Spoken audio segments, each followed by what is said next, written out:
story now, and that is the United States is about to launch a massive military offensive against Russia in the Russian territory, according to reports this morning. We'll get to that in a moment. We'll get to the latest U.S. and NATO attack against Russia in a moment. But first, Russia and China just took major steps yesterday in reordering the world order, creating what many are calling a new world order. And I would argue that that's correct. When you're literally taking the world off of a U.S. reserve currency and you're shifting the entire power dynamic to Russia and China and BRICS nations, that is a new world order. And you're watching it unfold right before our eyes. This is a moment in history we'll be able to tell our children about the decline of U.S. hegemony, the rise of what we're seeing right now.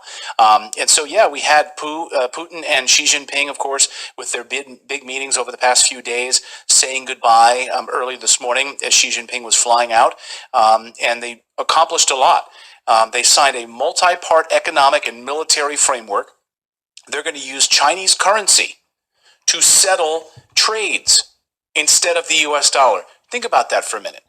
They're going to be using the Chinese yuan to settle trades instead of using U.S. currency. Now, not only does that account for a large part of the global population because of the size of China and Russia, but they are also encouraging, and President Putin is encouraging other nations to do the same in Africa, in South America, in Latin America. Where else? He mentioned 3 different places.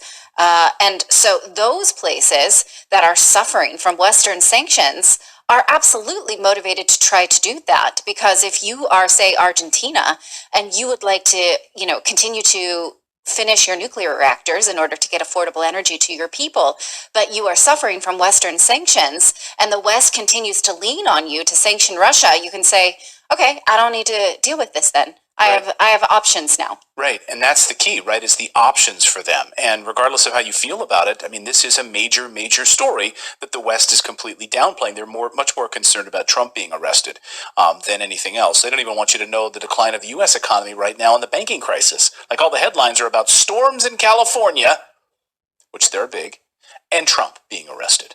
But never mind what's actually going on with this unipolar disaster.